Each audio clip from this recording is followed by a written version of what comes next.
Now pay attention, 007. I've always tried to teach you two things. First, never let them see you bleed. And the second? Always have an escape plan.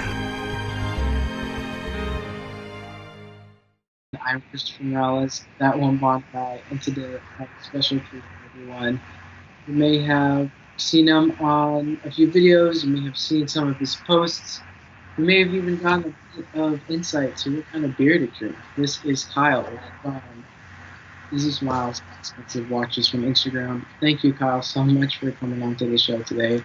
It's an absolute Thanks for having me, Chris. I appreciate it. So just give us a little background to how everything started for you, Instagram-wise, 007-wise, and just let everyone know who you are.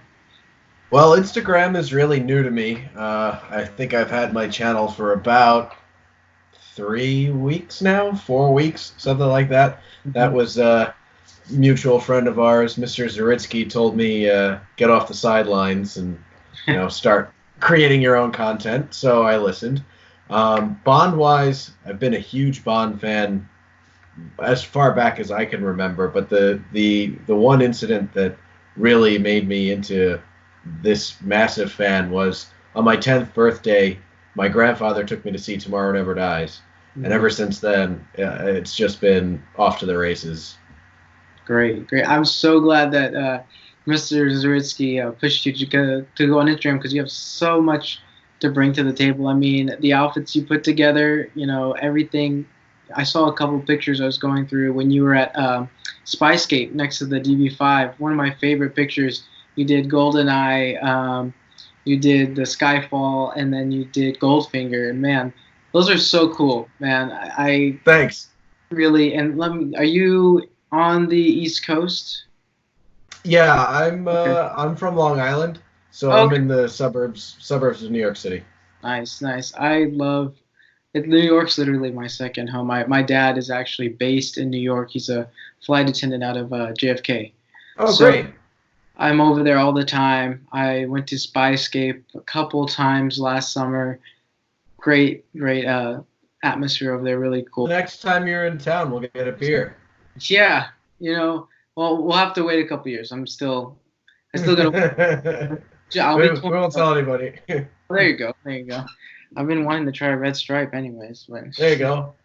It's been very interesting this past couple of weeks for sure, just because with all of what's going on, and I hope everything's going okay for you and you're safe out there. And I know it's affected us Bond fans because of the postponement of No Time to Die, but we all understand because it has stuff to do with health and all that. So how have you been dealing with this whole COVID-19 situation?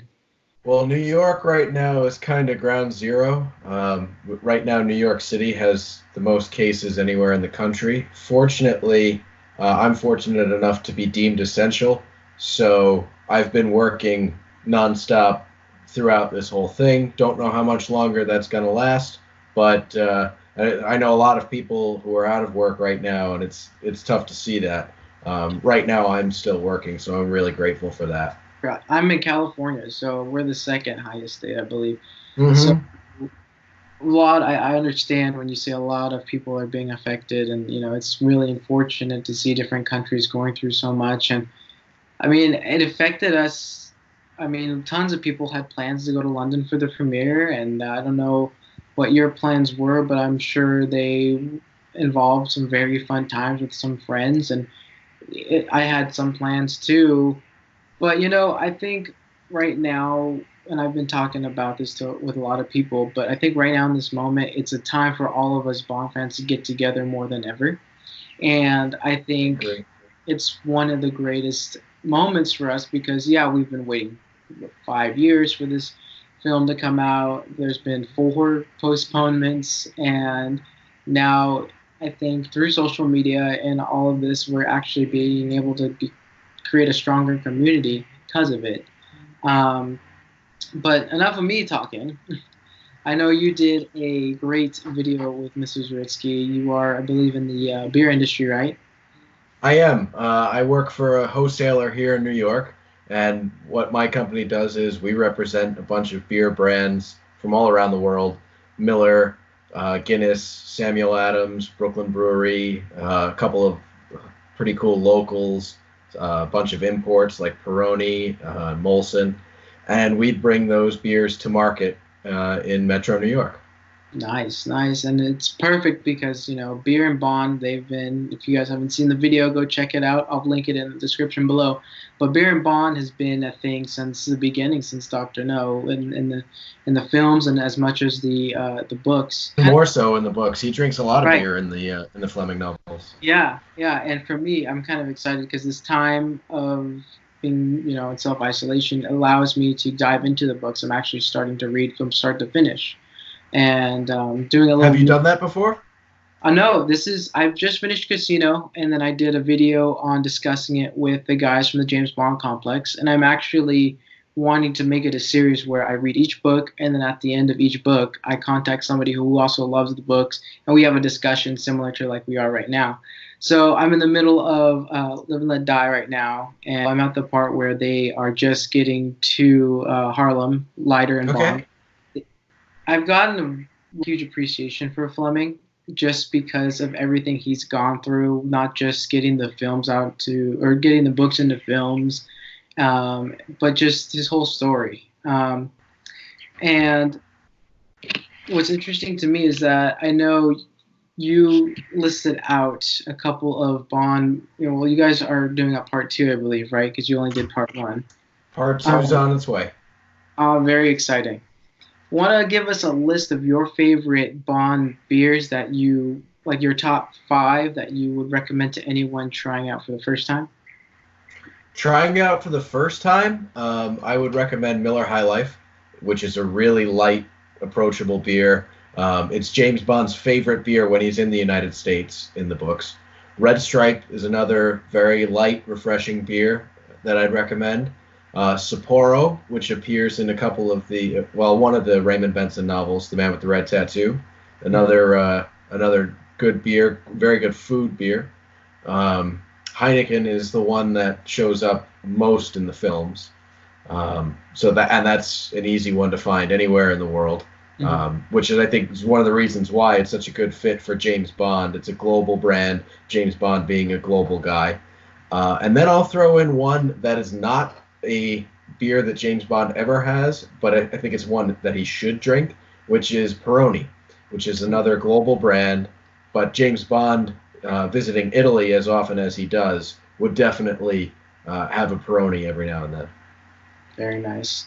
I hope I'm listing all of these names down, so once I'm able to, I'm already going to be trying them. Sure. I'm your guy. If you need Thank somebody you. to Yeah, hook you up. we are in this great Bond community. What are some of your favorite aspects? Because I know you're new, like you said, you were new to Instagram, but you've been around this community with a mutual friend. What is your favorite aspect of just being a part of it? Well, just the friendships that I've been able to make the last few years. I mean, I've been, like you said, I've been around and involved in the Bond community for a really long time, but more of like a sideline guy, somebody who tagged along with some of the more, noteworthy influencers, to use that favorite term. But now stepping out a little bit more, getting out a little bit more with my personality has been a lot of fun. But again, it's just making the friends and making those connections that I've enjoyed most. Do you plan on maybe expanding to maybe YouTube or any other places in the future? I've got some ideas in mind. I definitely have some future plans. Right now, they're sort of on hold just because nobody can travel, nobody can get together. Hopefully, and that really sucks, but hopefully that's going to be lifted relatively soon. And everybody can get back to normal and get back to work and be healthy again. For sure, Once that happens, you'll probably see some more of me too. Oh, great. I cannot wait. I mean, like I said, I already love the small bits of content you've already put out for us. And I know one of the big events that you were able to attend was the Skyfall concert. I was so jealous seeing all the pictures, me and Brian and Jocelyn from West Coast 007, all jealous of seeing everyone look like it was a great time.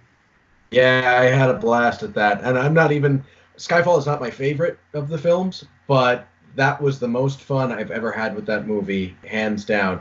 Partially because I was seeing it with so many like-minded fans, but seeing it with a live orchestra gave it really special punch that made it even more fun to watch. I didn't know what to watch, the movie or the musicians, and because I've seen it so many times and I'm as familiar with Skyfall as I think all of us are, I knew when all of the music cues that I really like were coming, and I made sure that, like, okay, I gotta watch the violin here, or I gotta watch the guitar here, or something like that. It was really cool. But it's such a work of art seeing it live. There's nothing like it. So I can imagine that it was a great experience for you.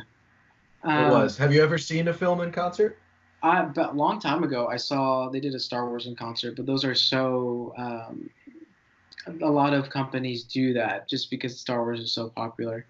But it was really cool. They were really good. It almost feels like you are in the movie itself because you hear it, but it's live, and the way that the sound bounces off in the area, it's just a great experience. I really was planning to go to actually the Skyfall in concert, but at the time I was also saving to go study abroad in London this summer.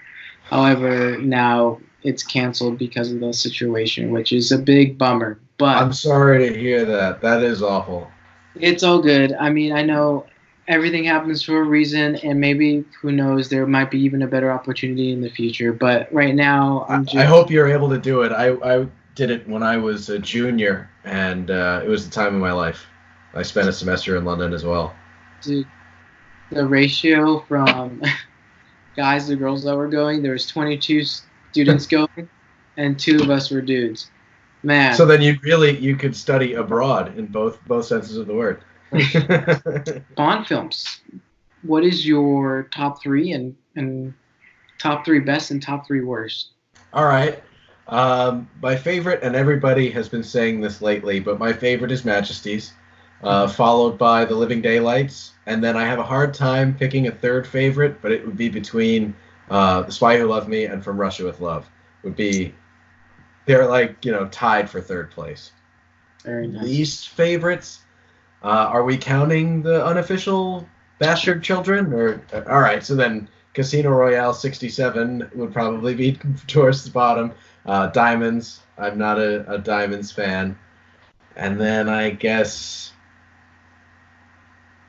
everybody picks on Never Say Never Again, so I could say that. I'll go with that. No.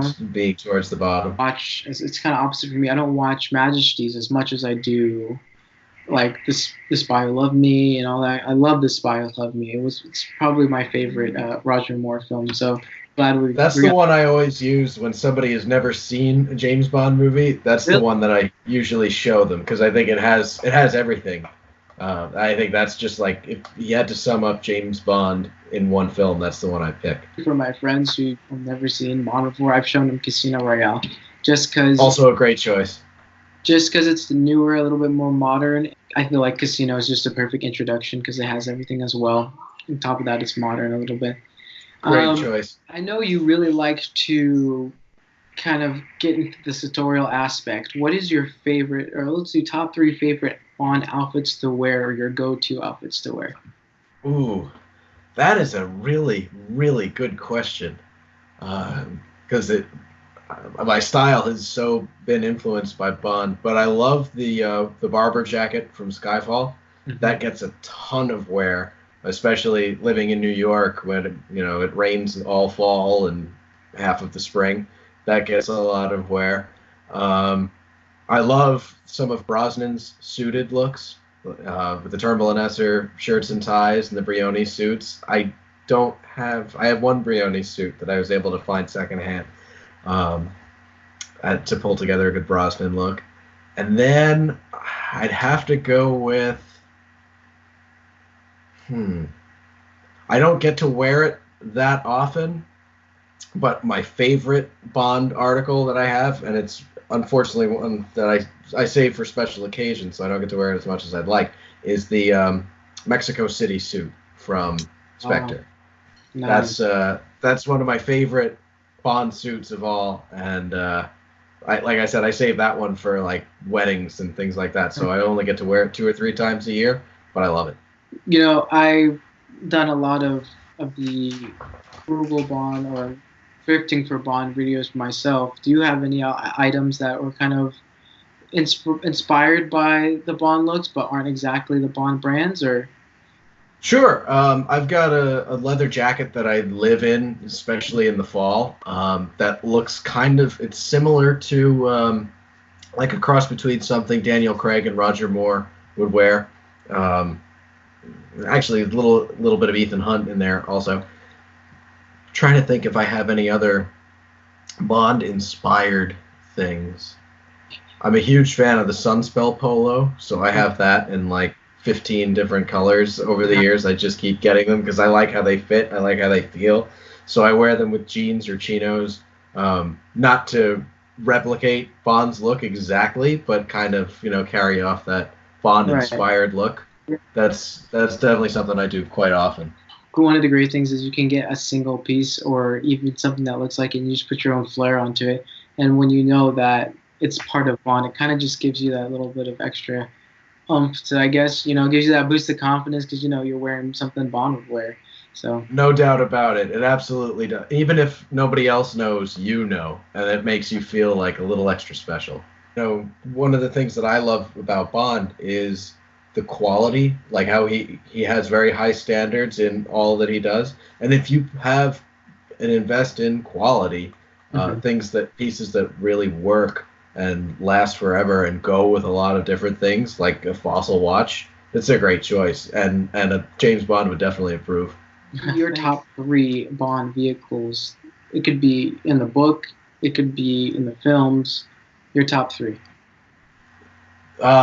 Number 1 is another tie. It's between the Aston Martin V8 from The Living Daylights and the Vanquish from Die Another Day.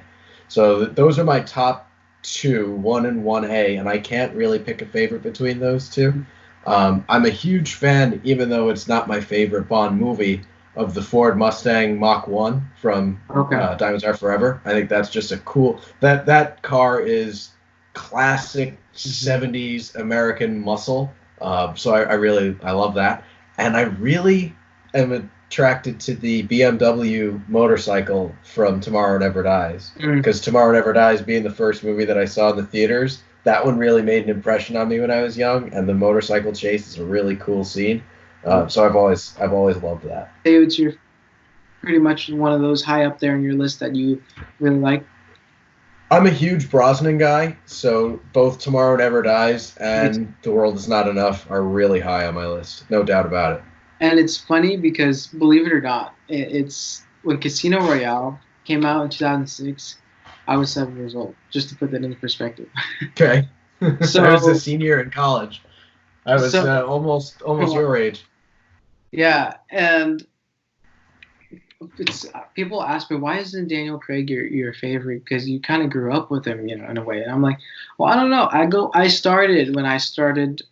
When I first heard about Bond, it was actually through Kingsman, the Kingsman franchise. Okay.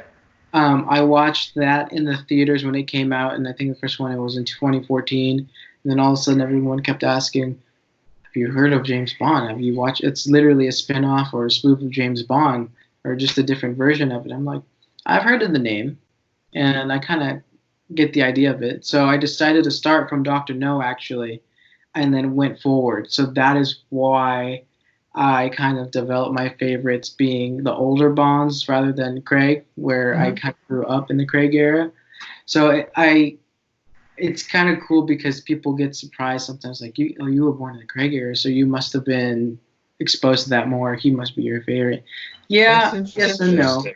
But, Brosnan, for me, it goes Sean Brosnan, and then probably Craig or Roger Moore, either one of those two. That's interesting, because most people do gravitate towards the first one that they saw. And the first one that I technically saw was Timothy Dalton, but his tenure was so short that it didn't make as much of an impression on me as Brosnan. And once I became aware of Bond, Brosnan was like the incumbent, and he was the first one, like I said, that I saw in theaters. So he was the one that really made a lasting impression. Like I grew up watching the Brosnan films as they came out, so that hit me hard.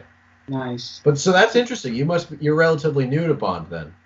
Well, yeah. I mean, I am new in the sense of I started probably back when the first Kingsman came out back in 2014. Prior to that, I was all about like Star Wars and different other franchises like that. But when Kingsman came out, I saw the style, the way they dressed, the whole idea about being a spy, the whole saving the world was pretty cool. But just the whole gentleman aspect of it, just live it in a very, like you said, high standard environment. Everything is pristine and tailored to fit exactly right. I felt head over heels for it. And then when that message kind of it goes beyond clothing in that movie too. It's like how they carry themselves and how they treat people around them. They have a gentlemanly attitude, which is good as well. Exactly. One great thing about Bond is we see more than just the suits. Like Kingsman, you see these suits all the time. That's literally what they wear. That's their uniform, if you will. But in Bond, you see the relaxed style. You see, different other styles that normally you wouldn't see outside of a secret agent, which is really cool because it expands our wardrobe. Especially in the Craig era, because he brought a lot of really good casual looks to Bond that we didn't normally see, like Bond going out wearing a polo and chinos, which anybody could wear, in any situation, as opposed to, like you said, constantly wearing suits 24/7. A little bit more practical, a little bit more realistic. Yeah, that's why I really, most of my outfits that I wear today, like on a normal basis, are based on the Craig era because, like you said, they are more relaxed, they're more everyday type, but yet there's still a sense of elegance and still a sense of high standards to it. What are some things you're looking forward to in the future? We have no time to die, but afterwards, after the movie comes out in November, after we've talked about it, what are you kind of looking forward to or hoping to see in the Bond world? As far as what I like, the direction I want the films to take after this, or just in general in the universe of Bond? Well, yeah, where the direction of the films would go, because after this is it for Craig, right? So we have no... So he says. I mean, I think Roger Moore said that every Bond movie was his last Bond movie. I think it feels like the end for Craig. I think when he came out a couple of weeks ago, when he hosted Saturday Night Live and finally definitively said, "This is going to be my last one," was a little bit more proof towards this being the end of it for him. Still not 100% convinced, but I would say like I'm 90% convinced that this is the end for Craig. Afterwards, I think that the best direction they can go in is to continue to make the films, but make them a little bit more like they used to, where they were one-offs, without trying to create, a James Bond expanded universe, for lack of a better term. And I think that the way to do it is to just have James Bond go into M's office. He gets a folder. Here's some nasty prick. Go kill him. And then that's and make absolutely no behave as if the Craig era never even existed, never took place. You kind of have that timeline, and the classic Connery through Brosnan timeline, and you just kind of pick up, like, ignore everything that came before. He already knows Moneypenny. He knows Q. Like, we don't have to see him meet Moneypenny and Q for the first time again. We don't have to see an origin story for M again. Just a classic Bond film. I think that's the right way to go, and I think that'd be a good way to introduce a new actor. Who do you like? Who are some of the actors you like for the role? For the role, well, I know it will never happen in a million years because he's done Kingsman, but it would be so cool to see Taron Egerton take on the role, just because he's very talented. He's done, obviously he's done Kingsman. He's done the Elton John movie, which was really good. And, overall, he just has the look. If you dress him up right, give him the right hairstyle, he would look great. I know a lot of people are fans of Henry Cavill, the guy with Superman. Um, I feel like personally he would be okay. It's just I feel he's after seeing him as Superman, I see him as like this big like buff dude, and after having True. I mean Daniel Craig is he has good physique and all that, but he's not like a superhero where he's big, and bulging muscles and all that. I don't think Bond really was to or wasn't meant to be, but I could kind of see it happening. I don't know. It wouldn't be my first choice, but what about you? I could live with Cavill. I was a huge Team Michael Fassbender fan for a long time. I thought he would have been perfect, especially I kind of got on that bandwagon after Inglourious Bastards. But he's gotten a little bit more famous and a little bit older, so I think his time may have passed. But I just finished this Netflix show called Bodyguard. I don't know if you've ever seen it, but it has this it stars this Scottish actor. His name's Richard Madden, and I think he'd be a good choice also. He's got the right look, the right demeanor. I think he could do it. Nice. Yeah, it's kind of interesting. I was reading. I think it was Time. Was it Time or was it the new? A couple of new Bond magazines just came out a couple of weeks ago, and they had a page listing all the possible actors that could have had the role, and it was really interesting to see some of them. I had no idea that Ralph Fiennes was going to have an opportunity, or even Ewan McGregor, Obi-Wan Kenobi from Star Wars. I had no idea, but thinking about it, he would have made a pretty interesting Bond, I think. He's like... I'd watch it. I love him as Obi-Wan Kenobi. He's the best part of those prequels. Yeah, definitely. And it would have been funny because, like, no matter what I see him in, I always associated him with Obi-Wan Kenobi. So, of course.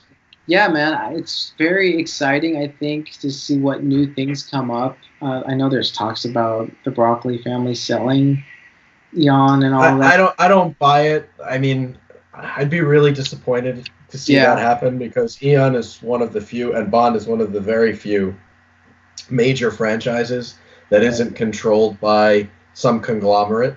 Right. It's very much still a family business. It's frustrating that they can't, because of the nature of that, they can't churn out content as much as Marvel or Star Wars can under Disney. But I like seeing a big major force in Hollywood not being controlled by one of the major studios. I mean, MGM has some ownership, but MGM is a shell of its former self. It's not like Disney, Apple, Amazon, Netflix controlling it. So I hope that doesn't happen, and I think that Michael Wilson's son is starting to take a more active role. You don't really see him too much in the press, but I get the impression that he's getting more involved, and I hope that's the case because I'd like to see it stay with the family. Yeah, I mean, I'm sick and tired of seeing Disney take over every single other little, right? I totally agree. Right. And quantity does not equal quality, so... That's all we need is, oh my God, a James Bond land at Disney World and have all of us head over there and spend thousands of dollars just to walk in for some... I mean, I'd be there if it were to happen. There, but, I'm actually I'm hopeful a little bit because of Universal's involvement with No Time to Die, and I don't think it's going to happen, but there's that small glimmer of hope that now that Universal is involved, maybe we'll get a ride at Universal Studios. I'd be first in line for that, and they could do it, a motorcycle chase or a helicopter chase or something. There's a whole world that you could do with the James Bond theme ride. I think that'd be a cool thing. I mean, the fandom is there. All you got to do is build it, right? So. That's right. Still, was it almost 7 months, still less than 7 months, still No Time to Die, so we have that to look forward to. Now that we have to kind of start all over, what are your plans to kind of celebrate that moment? Because we've been waiting for so long. Well, I was going to London. I had my tickets. I wasn't going to be there in time for the premiere, but I was going to be there for opening night. The UK opening night, which I think was a week before we were supposed to get it here in the States. And I had my tickets to the show. I think I bought them on a Sunday night as soon as they went on sale, and the news came Tuesday or Wednesday. So, I mean, I had the tickets in hand for just a couple of days, and then that happened. So I'm going to try and, if the world is back to normal the way it's supposed to be, and hopefully will be, I will go over to London, and I'll go over hopefully in time for the premiere and see if I can snag a ticket to that. My fingers crossed. It seems like a tough ticket to get. I reached out to some contacts from Heineken, and they basically told me, we like you, but like the Queen goes to the royal premiere, so you might not be on that guest list. So understood. But yeah, I am planning on going to London in November, assuming, and I think it will be, that things are calmed down and back to normal by then. Either way, I believe that we've been waiting so long. No matter what happens, we're going to be very excited to see it. You know, it's going to be. I can't wait to see it. I can't wait to see it. And I know there's been some talk recently about, and it's just rumor. This hasn't come from any official channels or anything, but there's been a lot of talk about the movie coming out like via streaming before the actual cinematic release. And I don't know. I'd like to think I have the willpower to hold out and wait for IMAX, because I've been saying, IMAX or die, IMAX or bust. Now that we have to wait again, if it came out streaming over the summer, it would be really tough. Really tough for me to turn down. On Instagram, how many people would post things about it? I'd have to be off of it for months. That's the thing. I'd have to cut people out of my life that I don't want. I want to, stay friends with these people. But hey, man, I just want to say again, thank you so much, Kyle, for hanging out with me this evening. Great. It was a treat getting to know you. I hope we can likewise hang out again. Thanks. And no matter, I tell everybody this, but if you need anything, but whatever it is, I'm always here for anyone in the community, and I appreciate that. Yeah, and I'm very thankful to have met you this evening, and I look forward to the content that you will bring forth in the future. And until then, I will look forward to even seeing what you post on Instagram and stuff. So thank you again so much for the time. It was fantastic, my friend. Thanks for having me. It was great to meet you. Yeah. All right. Good night. Thank you. And everybody, I will go ahead and, like I always do, link Kyle's Instagram in the description below, so you guys can check him out. Please give him a follow, give him some love. And until the next video, I will see everyone later. Good evening.